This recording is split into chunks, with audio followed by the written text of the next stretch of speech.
You're listening to episode 279 of the Membership Guys podcast. I'm your host, Mike Morrison. Today we're talking all about customer service for membership businesses. Customer service is at the heart of the member experience. No matter how great your membership site is, you're going to have members contacting you for additional support from time to time. Whether it's a problem with their account, difficulty accessing a particular feature, or people just wanting to let you know how much they're enjoying your site, and those are my favorite kind of customer support messages, your members will want to get in touch with you.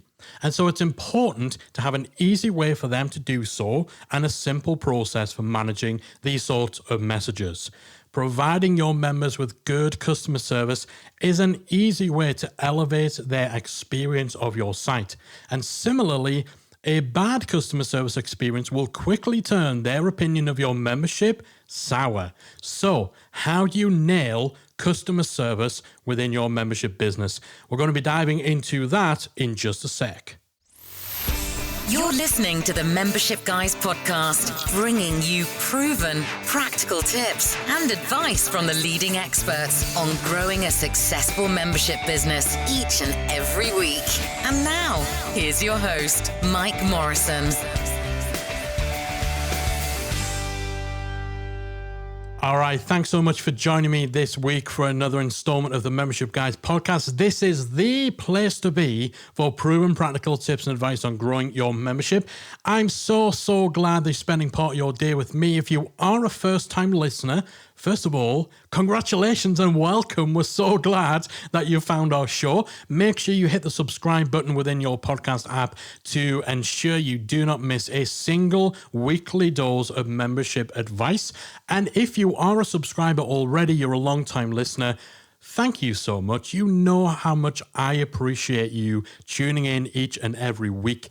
If I could beg a little, if I could ask a little, could you just hit pause very briefly on your podcast player and just click that review link? Leave us a nice shiny 5 stars and maybe a couple of words about how the show has helped you and your membership business. If you are able to take that little bit of time to do that, I would so appreciate it. It helps us to reach more people, to help more memberships, and that's ultimately what our goal is. It's what we're all about. If you do have the time to leave us a review, make sure you hit me up on social media and let me know you've done it so I can personally thank you and I can shout you out. All right, enough begging, back to the show. We're talking all about customer service for membership businesses. Customer service can make or break your membership. As we said in the intro, if you provide a good, positive experience when someone does need to reach out to you, then that can elevate their experience of your membership, their impression of your membership overall. But someone who is quite happy with your membership, who then has a bad customer service experience, well, that can flip the script. That can turn a happy member into a raging, negative, disgruntled member who's going to go off and tell everyone how terrible you and your membership are. Think about how many times you've had great customer service and how many times you've had bad customer service and how that affects your likelihood to continue doing business with those companies and also how it affects what you say to others. So customer service is paramount, but the good news is it doesn't have to be difficult to get it right. So there's 4 steps that you need to follow to nail customer service for your membership. Step 1 is think about the different reasons, the varied reasons your members might need to get in touch with you. So the support requests that you receive might include someone having difficulty accessing their membership, maybe a feature on your website not working. So if you know that you've got a particular complex feature, or you know there's something where sometimes there might be some bugs on mobile or in a different browser, again, an awareness of that is important. Someone could be reaching out because they've just got a question about something that is within your content. So they're questioning the actual content and the material they want some follow-up info. Someone might also be contacting you if they want to cancel their account. Even if you've got a cancellation process in place on your membership, some people might not be aware of it, or some people might just think, I'm just going to email customer support, tell them I want to cancel, and leave it to them. You might also get people contacting you to provide you with feedback, good and bad. You're going to get support requests about account issues. So maybe people wanting to change their credit card details, people want to know if they can pause their membership, people who can't log in, or maybe they reset their password but didn't get that email. You're also going to get support requests from people who aren't yet customers too. So you'll get pre-sales questions as well. So you're going to have a variety of reasons why people are most likely to get in touch with you. And you'll find that as your membership goes, you start to identify some of the most common reasons that people are communicating with you. That might highlight some things that you need to fix. It might highlight some things that you perhaps need to clarify in your messaging, in your onboarding, or what have you. So think about what kind of support requests you're likely to get within your membership. Every membership is likely to get the ones that I've talked about already. But again, if your membership has a particular piece of software that all members get access to, what type of questions are you likely to get about that? If your membership has their community on Facebook or on Mighty Networks or some other platform that requires someone to go elsewhere and register and sign up again, what kind of support requests is that likely to actually generate? Everything that's going on in your membership, you need to consider how that might impact the type of customer support requests and messages that you're likely to get. Once you know the reasons why someone might be trying to get in touch with you for customer support, it's much easier to put some processes in place to deal with the most common reasons. Step 2, offer a variety of different routes to contact you. So it's a good idea to have multiple ways for members to get in touch with you rather than just having one single email address that they have to contact. If you have a few different ways for people to contact you, it can make it much quicker and much easier for your members to get support when needed, as well as providing a backup should one of your options be unavailable for some reason. So if your website is down, but the only way someone has to get in touch with you is from your contact form that's on your website that is down and inaccessible, then you need a backup, right? So having a dedicated email address for customer support, maybe even having a phone number that people can get in touch with, or a way for people to get support via Facebook Messenger. Just having 2 or 3 different ways so you're not wholly dependent on one method. Again, if the only way people can get in touch with you is via email, but for some reason the email address someone's contacting you from is being filtered, then your whole customer support process fails. Now, you might be worrying that if you have 2 or 3 different places for people to get support, it might cause confusion to your members, or maybe it's going to be difficult for you to stay on top of. However, the truth is, quite a lot of this stuff can actually be filtered into one end location. So your contact form and emails that are sent to your support email, you can have them routed into your help desk. So if you're using help desk software like Zendesk or Help Scout, that can all be routed in there. Similarly, you might have a little live chat widget that again gets routed to the same place.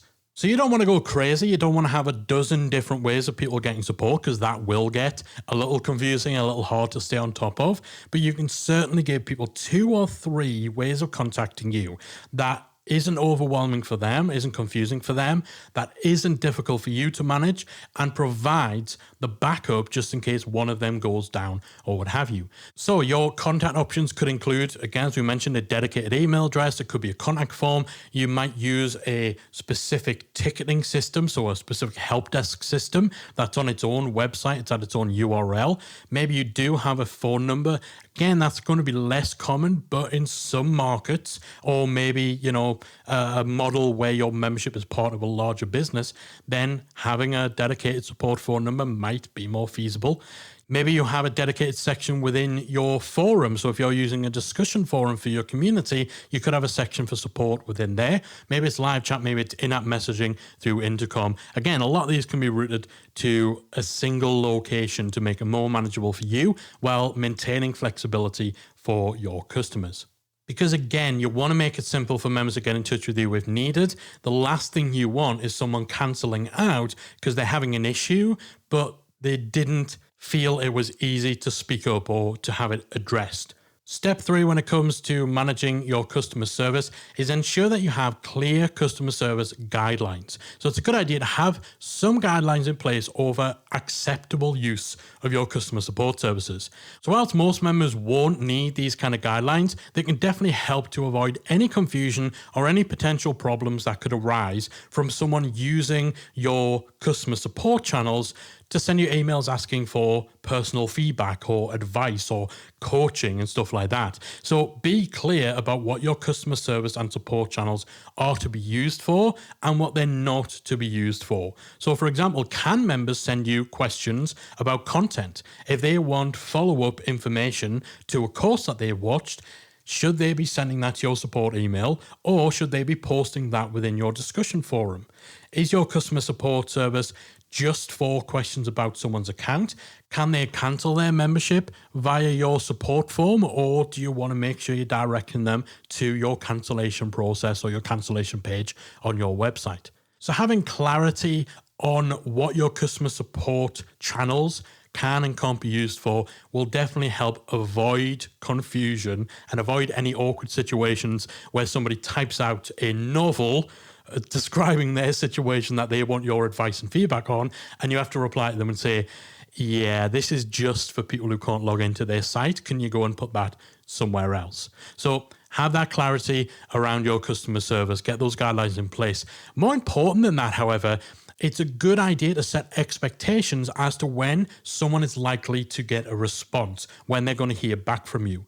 If you only answer support emails between 9 a.m. and 5 p.m. Eastern Time, Monday to Friday, make sure that that is clear on your support form, on your help desk. Make sure that, when you show people that confirmation after they've sent in their support form, make sure you repeat it again. Yes, thanks for that. We've got your emails, gone into our service. Our support team is active between these hours. You'll hear back from us within 24 hours or something like that, right? So set those expectations, whatever they are, and make sure they're clear so that people aren't left waiting to hear back from you or wondering whether you got their message at all. Being clear on your availability and response time makes everyone's lives much easier. By managing expectations, your members will have a reasonable idea of when they'll hear back from you, and you won't feel like you need to be glued to your phone 24/7 just in case a member emails and needs an instant response. But while it's good to have these boundaries in place, you don't need to be a complete stickler. It can be good from time to time to break from those boundaries, from those restrictions. If your member sends you an issue on a Saturday morning and you have the ability to deal with it there and then, rather than waiting until your office hours start on Monday, then do so. If it's a quick fix, that's the difference between someone sitting there in frustration because they can't access their site for the whole weekend, and it would take you less than a minute to sort it out. Then don't stand on principle. It's a very, very easy win for you as a membership owner to just address that, even if it's outside of office hours. And actually, you know what? You're going to generate some goodwill from dealing with it faster than they're expected, from dealing with it outside of those office hours. So again, it's such a simple and easy win. Obviously, you're not going to need to do that, or you're not going to want to do that for everyone who emails you outside of your designated support hours. But for those quick and easy wins, then it can be worth breaking from those boundaries from time to time. And then step 4 for handling your customer service, we generally advise people to try and answer any queries within 24 hours. The quicker that you can deal with support issues, the better. So we're not saying you have to respond instantly. You don't have to respond within 10 minutes of receiving an email with an issue, but leaving responses for 3 or 4 days just isn't going to work. That's not going to be appreciated, especially if it's with things like having problems accessing your site. Now, you might think that it goes without saying. Perhaps to you, it's just natural to want to respond to support queries promptly, but you'd be surprised. I remember Callie telling me a story where she joined a membership site once where she didn't receive her login details, and it actually took the owner 8 days to respond to her support request and provide login access. Can you guess how that left her feeling as a paying member? Can you guess how long she stayed for? You may be getting a bit of a hint from the fact that several years on, this, I believe, predated the membership guide. So this is going back 6 or 7 years, and I still remember it. And it wasn't me that it happened to, right? So again, responding promptly is worth it. And we all know that life happens and that you can't, and indeed you shouldn't, feel like you need to be available 24/7, but it's about balance, right? If you know that you're going to be offline for an extended period of time, or if you have staff who actually deal with customer service, maybe they're going on holiday, and you know that perhaps this will impact the response time, the guidelines that we established in step 3, then just taking steps to make sure you have an alternative in place. You maybe bring in a virtual assistant who can respond to emails for you, even just to let people know that it's been received and that it might take a little bit of extra time, but that you're on it. Because the worst thing, I think, than having to wait for an issue to be dealt with is having to wait for it to even be acknowledged. If something is going to take you 48 hours to sort out, then that's fine. It is what it is. And if you tell me it's going to take that long, then that's fine. My expectations are set. Maybe it's not what I would have wanted. Maybe it's not ideal, but I'm clued up. I know what's going on. I know when to expect a resolution. If something's going to take 48 hours and I'm not aware of that, I'm going to be getting increasingly annoyed with each hour that passes. So again, even if you can't deal with things as quickly as you might want to, just making sure you actually acknowledge it, making sure that if there's a temporary issue with how quickly you can respond to stuff, you're taking steps to set expectations. Just managing expectations goes a long way and can make the difference between good and bad customer service. So following those 4 steps is going to help you to just be better all round at handling the customer service side of your membership. Really make sure you've thought about the different reasons members might get in touch and that you're prepared for that. Identify the most common reasons. Try and preempt this stuff. Make sure you have 2 or 3 different ways for people to contact you. Ideally, some acting as backups. So if there's a problem with your website, or if you have a member contact form that requires someone to be logged in to your site in order to submit a ticket, obviously the fatal flaw there is if they can't get logged in, they can't access the member-only support form. So make sure you've got some redundancies in place. Have those clear customer service guidelines around what can and can't be sent into your customer support team, what your availability and response times are, and trying to answer any queries within 24 hours or less if possible. If not, just make sure that you're taking steps to manage expectation.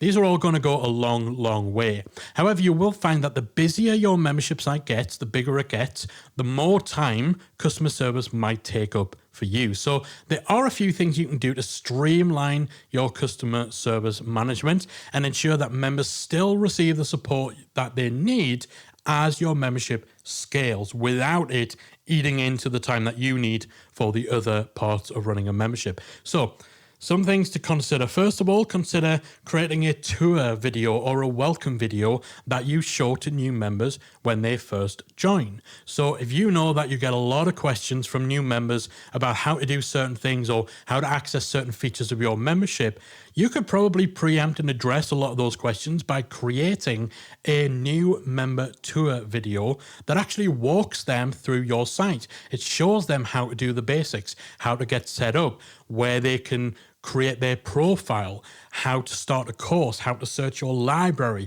where the community is.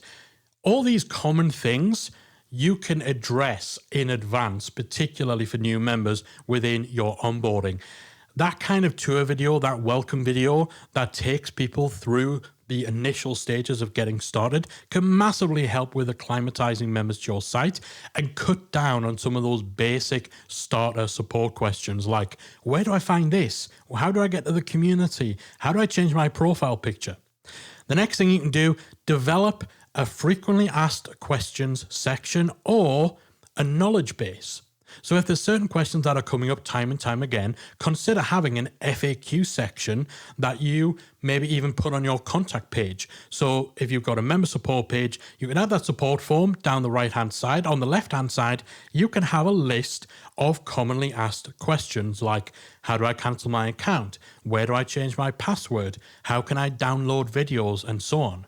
If you want to go further, you could create a more in-depth knowledge base, which can be more comprehensive than a frequently asked questions section. So let's say you've got dozens and dozens of frequently asked questions. Maybe there's particular technical elements to your membership.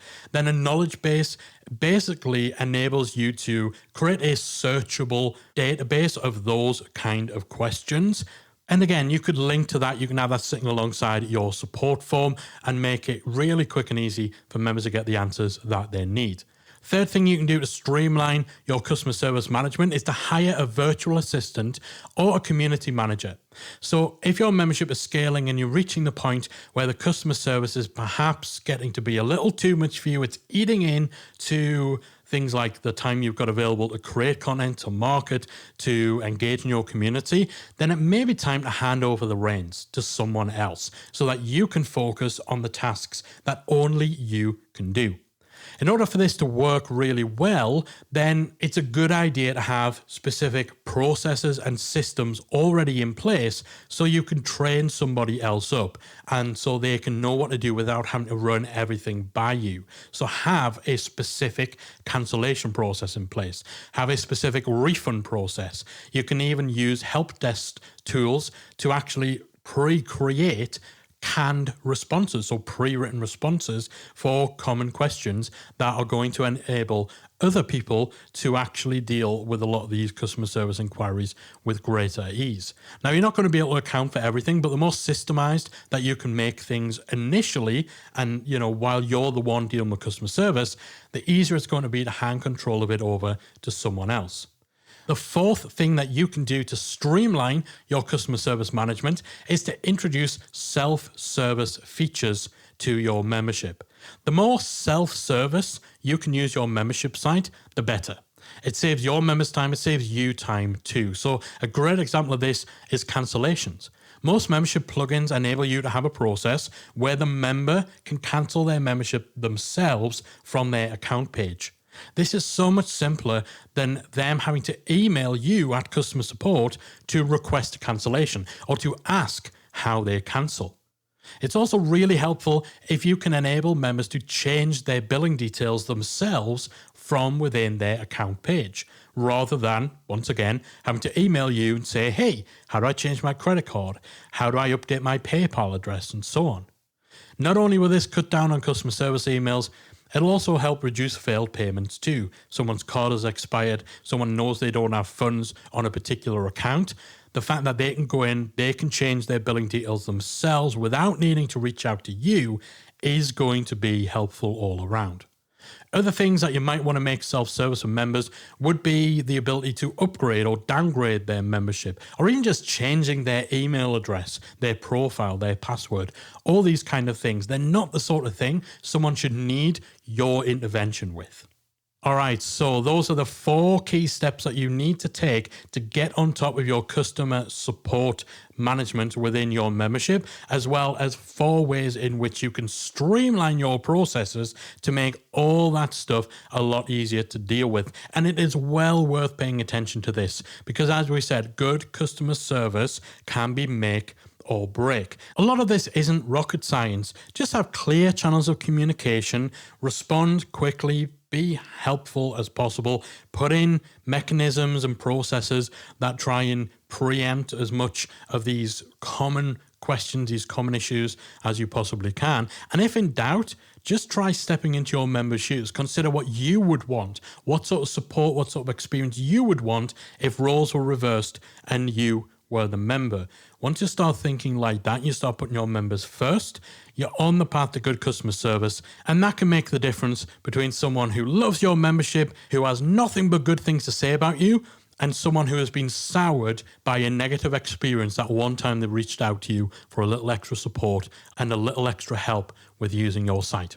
All right, that is it. Make sure you head to themembershipguys.com/279 to get today's show notes and any related links. Thanks so much for listening to the show. I'll be back again next week with another installment of the Membership Guys podcast.